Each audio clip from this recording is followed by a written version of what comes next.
Vamos lá. A gente tem referências do livro de Marcos, mas eu preciso falar algumas coisas que vão além do vídeo que a gente assistiu, né?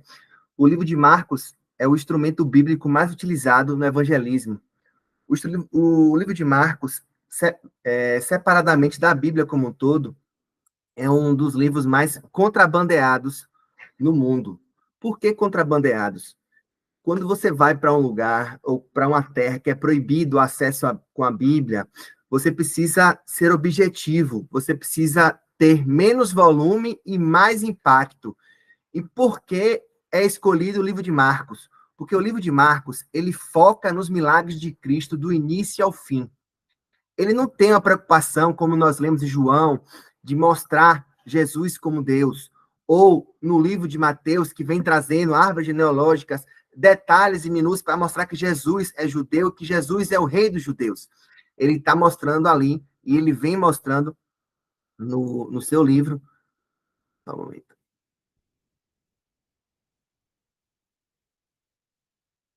Ele vem mostrando no seu livro o cuidado de mostrar que Jesus tinha o poder para assim o fazer, né? Jesus, ele mesmo com todo o seu poder, ele era alguém que se mostrava um servo.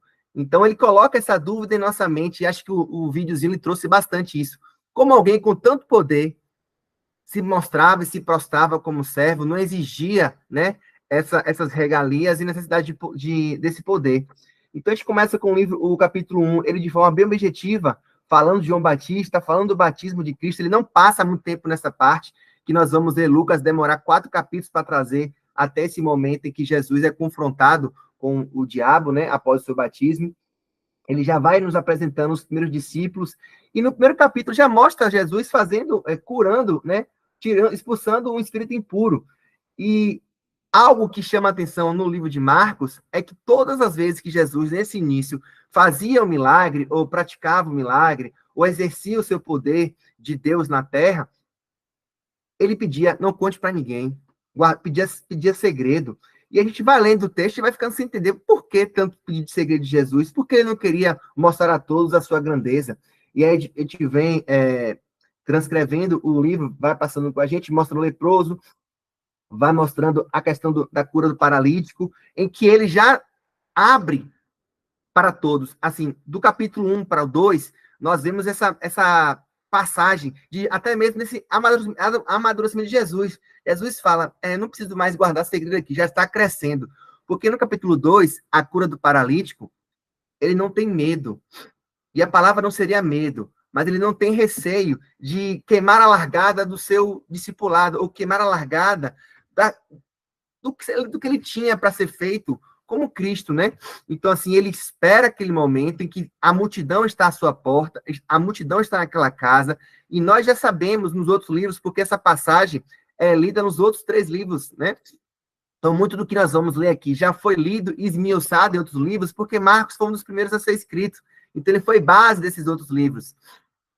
E nós vemos aqui Jesus realmente não mais preocupado com guardar segredo. E ele até, Jesus, observando e lendo pensamentos, quando Jesus, assim, alguns mestres da lei estavam ali sentados e pensaram, o que ele está dizendo, isso é blasfêmia. Somente Deus pode curar e perdoar pecados. Jesus logo percebeu o que estavam pensando e perguntou, por que vocês questionam essas coisas em seu coração? O que é mais fácil dizer a um paralítico?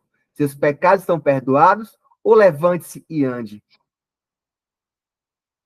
Mas eles mostrarei que o Filho do Homem tem autoridade na terra para perdoar pecados. Então disse ao paralítico, levante-se, pegue sua maca e vá para casa. O homem se levantou de um salto, pegou sua maca e saiu andando diante de todos. A multidão ficou admirada e louvava a Deus, exclamando, nunca vimos nada igual. Assim como nós lemos nas cartas de Paulo, um amadurecimento de Paulo, estamos vendo aqui também um amadurecimento de Cristo, porque também era novo. E muito do que Cristina falou para mim ontem é novo, é novo. E aqui é Jesus também experimentando esse novo, né? Dos seus milagres, experimentando as reações ao seu redor. E reações essas que afetavam a todos, até os seus irmãos, até a sua mãe.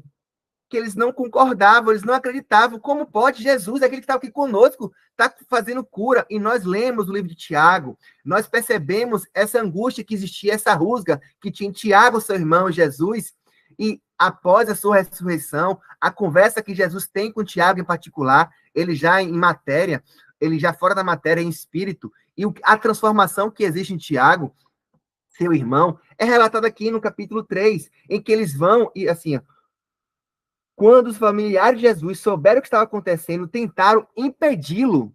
Os irmãos de Cristo, Maria, aqueles outros que estavam próximos a eles, tentaram impedi-lo. Vemos?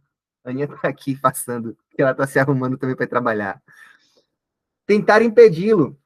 E disseram, Jesus está fora de si. Imagine alguém que está com você no seu dia a dia. Você está fazendo algo para o bem de outros, mas para te proteger, e muitas vezes por proteção mesmo. Fala, Jesus, fica aqui que podem te matar. Jesus, eu sei que você é poderoso, Jesus, mas fica aqui conosco. Fica um pouquinho quietinho aqui, para que tanto milagre, Jesus. Vocês estão entendendo aqui o que Marcos, através do relato de Pedro, está querendo trazer para nós? Que aqueles parentes de Jesus, mesmo percebendo a sua cristandade, a sua diferença, por carinho e por zelo, queriam esconder aquela diferença do povo. Porque sabia que fatalmente ele seria morto. Porque o que é diferente, o prego que é torto é martelado, sofre mais, tem mais guerra sobre ele. E ele continua, né? Então, o mestre da lei, que tinham vindo de Jerusalém, disseram, Jesus está possuído por Beelzebul, príncipe dos demônios. É de Beelzebul o poder que Jesus tem para atuar sobre os demônios. Jesus o chamou e respondeu com a comparação. Amigão, como é possível Satanás expulsar Satanás? Só na sua cabeça. Já é totalmente aqui descompensado um comentário desse. Eu nem teria a coragem de abrir a boca para falar isso. Mas vamos lá, já que você falou e as pessoas tiverem aceitação sobre isso, porque ele teve a voz, e as pessoas podem ter dito, realmente, porque todo aquele que é diferente.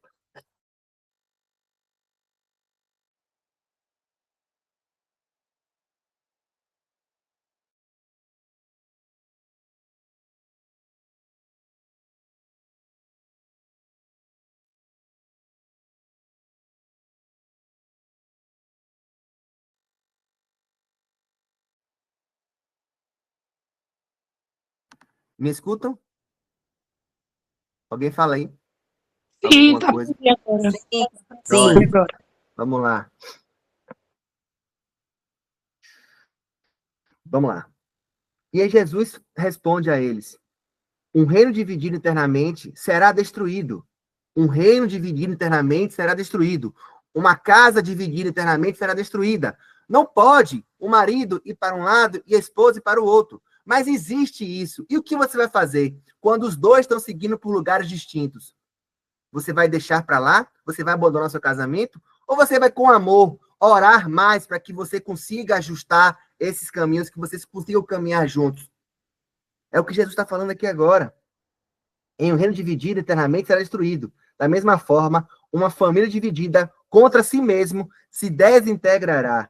E Satanás percebe isso e divide a sua casa, e Satanás está dividido e luta contra si mesmo, ele não poderá se manter de pé.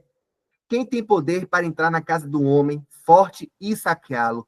Somente alguém ainda mais forte e capaz de amarrá-lo, saquear e colocar a sua casa. Aqui é Jesus nos falando das palavras, que tudo o que acontece com o diabo, o Satanás, o canhoto, o inimigo, o nome que você quiser empregar para aquele que vai apenas nos tentar, até onde Deus os concede que faça. Porque nós já lemos em outros livros e já percebemos que o diabo, ele tenta até onde Deus permite que ele o faça. E muitas vezes, até onde nós também demos permissão. Muitas vezes, a gente é especialista em acreditar e achar culpados por nossos atos. Mas todos nós sabemos lá no fundo que foram as nossas decisões que nos levaram a posições que nós estamos. Foram escolhas nossas. E muitas vezes ficamos na posição de especialista em terceirizar a culpa, ao invés de buscarmos fazer aquilo que Jesus prega aqui. Não divida a sua casa, una a sua casa. E ele continua. Então, a mãe e os irmãos de Cristo foram vê-lo, ficaram do lado de fora da casa e mandaram alguém avisá-lo para sair e falar com eles. Havia muitas pessoas sentadas ao seu redor e alguém disse: sua mãe e seus irmãos estão lá fora e o procuram. Jesus respondeu: quem é minha mãe? Quem são meus irmãos? Então olhou para aqueles que estavam ao seu redor e disse: vejam, estes são minha mãe e meus irmãos. Quem faz a vontade de Deus é meu irmão, minha irmã e minha mãe. E aqui o autor da nossa Bíblia, o pastor, ele traz a seguinte reflexão: a família é muito importante. É ela quem fornece os relacionamentos fundamentais que, na maioria das circunstâncias, durarão pela vida toda. Além disso, a família é a instituição primordial para a transmissão da moral e de valores para os mais novos. A sua família não só transmite valores para seus filhos, a sua família transmite valores para outras famílias. A sua família transmite valores para famílias mais jovens. As suas famílias transmitem valores para filhos de outras famílias. Então, que a sua família seja um farol onde quer que ela esteja. Que a sua família seja uma referência. E se a sua família não é referência, ore mais forte. Ore mais forte. Busque instrumentos. E isso aqui é um instrumento, porque seu marido está ouvindo fazendo o café dele, sua esposa está ouvindo se arrumando para ir para o trabalho, seu filho está ouvindo indo para o trabalho. Seja forte, firme, discipulado. Entenda o que você precisa fazer. Não seja aquele que aponta o dedo e culpa. Você não está fazendo. Seja aquele que, com um sorriso largo, convide. Venha para cá ler a Bíblia. Vamos aqui orar juntos de joelhos. Eu sei que a guerra é gigantesca, mas divididos nós não conseguiremos. Divididos seremos mais facilmente saqueados. Divididos será muito difícil ficar de pé. Divididos, até para nos aquecer na noite fria, é mais complicado. E ele continua. Se esse processo falhar, as crianças crescerão sem orientação moral clara. Nessa difícil passagem, Jesus, porém, nos ensina que, por mais importante que seja a família, ela não é a coisa mais importante que existe. Isto aconteceu no dia em que ele e seus discípulos estavam de tal maneira cercados pela multidão, que nem sequer tiveram tempo para comer. A mãe e os irmãos de Jesus, aqueles que estavam, muitas vezes, impedindo dele de continuar, por proteção, se aproximaram da casa, mas, como fãs que chegam tarde a um concerto de lotação lotada, não puderam entrar. Assim, mandaram recado no meio da multidão para que dissessem a Cristo que queriam falar com ele. Quando Jesus soube da presença deles, perguntou de modo provocativo: quem é minha mãe? Quem são meus irmãos? Ele não está desdenhando, ele não está negando a sua filiação de Maria, ele não está negando a sua irmandade de Tiago e os outros irmãos que ele possuía. Então olhou para as pessoas reunidas em torno dele e declarou: todos aqueles que fazem a vontade de Deus eram verdadeiros membros da sua família. Esta é apenas das muitas situações dos evangelhos em que Cristo rompe ideias preconcebidas, uma vez que endossa crenças já existentes. Sim, a família é importante, e Cristo reconhece isso. Mas, quando a família for um empecilho para Cristo, mas, mesmo quando estava morrendo na cruz, Jesus providenciou alguém para cuidar de sua mãe. A família não é mais importante que o reino. Como sempre, tem algo para nós que é maior e mais radical, que jamais poderia imaginar sozinhos. Por isso, meus irmãos, quando eu falo com vocês que existem situações que só é você e Deus. Nós lemos ontem na oração, Gênesis 22. E Gênesis 22 casa muito com isso aqui. Vão existir momentos que seu amor pela sua família, que seu amor pelo seu filho, que seu amor por tudo aquilo que você imaginar, e cada um tem o seu amor específico. Mas na hora da turbulência, meus irmãos, se você não se mantiver firme, se você não for o sacerdote do seu lar, se você não for a sacerdotisa de sua casa, se você não assumir como pilar de sua casa de oração, ao invés de delegar, não, minha esposa que tem que orar, minha esposa que tem que trazer a palavra para casa, eu só posso trazer o sustento. Você precisa se colocar à frente e você precisa entender que é você que precisa colocar a máscara de oxigênio primeiro em você. É você que precisa estar em contato para com o Pai. É você que precisa estar fortalecido para poder ajudar aqueles outros. É isso que ele está dizendo aqui. Ele está se posicionando. Ele está indo à frente e dizendo: existe sim a família, o trabalho, o ministério, mas antes, essa pirâmide não tem como colocar Cristo dentro dela, porque Cristo está sobre ela. Cristo está sobre a minha família. Cristo está sobre o meu trabalho. Não tem como dizer, não é minha prioridade hoje. Minha prioridade hoje de manhã é caminhar com meu filho. É como dizer para Cristo: Cristo, calma aí, você vai ficar aqui nesse lugar aqui, já te pego, porque eu tenho que conversar com minha esposa aqui agora. Cristo, peraí, fica aqui nesse cantinho aqui, que eu vou jogar bola com meu filho agora. Não, ele está o tempo todo com vocês. É isso que Cristo está dizendo, mostrando aqui para nós. É complicado, é duro, mas em outras palavras, entenda que é você e ele. E isso muda tudo. E isso muda situações em sua vida que você sabe onde você vai ter que batalhar. Situações em sua vida que você sabe onde você vai ter que lutar. Não é com seu parceiro, não é com seu cônjuge, não é com seu filho, não é com seu colega de trabalho. É no reino, é em oração. E ele continua trazendo para a gente, na mesma frequência, uma parábola. A parábola do semeador. Quando ele traz alguém que sai para semear, e esse alguém, quando abre a porta, não se importa se está chovendo, se está fazendo sol. Ele sai para semear. Não importa a adversidade que ele vai enfrentar no caminho. Ele sai para semear. E nós somos craques em termos de desculpa. Hoje não vou não. Não vou acordar de novo, que tá uma chuva gostosa aqui. Não vou nem abrir lá. Você está deitado na cama, não pode abrir o celular, porque tá uma chuva gostosa. Irmão, saia para semear. Não importa, mas saia para semear. Porque muitas vezes a gente quer ver os nossos frutos. E aqui, Marcos traz. Vocês não entendem o que significa semear. Os lavradores lançam sementes ao anunciar a mensagem. As sementes que caíram à beira do caminho representam os que ouvem as mensagens, mas Satanás logo vem e as toma dele. As que caíram no solo rochoso representam aqueles que ouvem a mensagem e, sem demora, recebem com alegria. Contudo, uma vez que não têm raízes profundas, não duram muito. Assim, que enfrentam problemas ou são perseguidos por causa da mensagem que trouxeram, logo desanimam.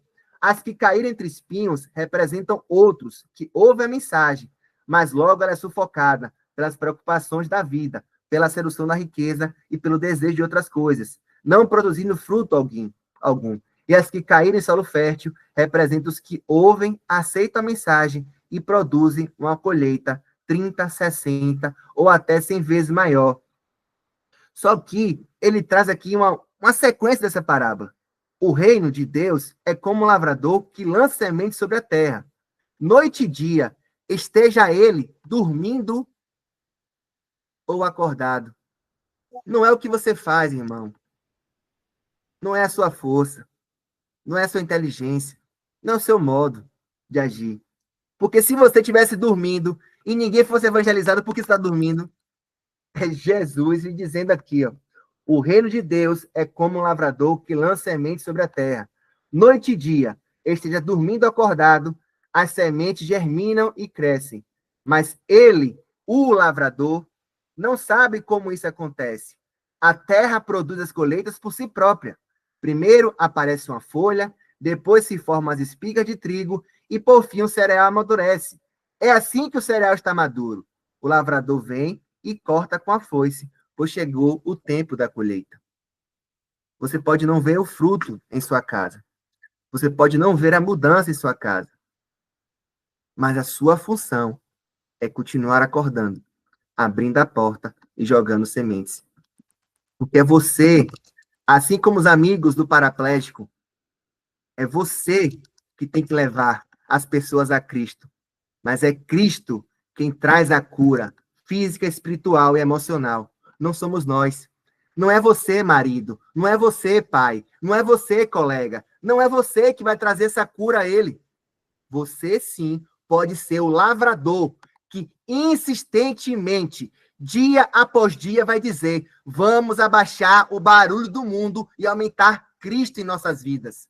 Vamos abaixar o barulho do mundo e aumentar Cristo em nossas vidas. E como é que eu aumento a voz de Cristo em nossas vidas? Por mais tempo com Ele. Lendo a palavra, assistindo os vídeos, filmes, estando em louvor, orando em qualquer lugar. Não se importe se a sua colheita na sua casa não está verde, não está cheia de frutos. Continue. E essa mensagem, meus irmãos, é para mim também. Eu preciso continuar. Então é isso. Como é que foi a leitura para vocês hoje?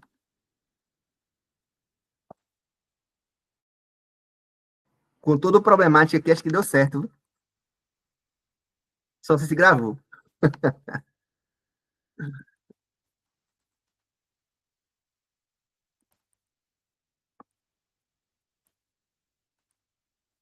Não tem mais ninguém. Acho que todo mundo foi embora. Passou essa parte para semear, foi? Ainda bem, viu? Vem, Elisângela. Tô aqui.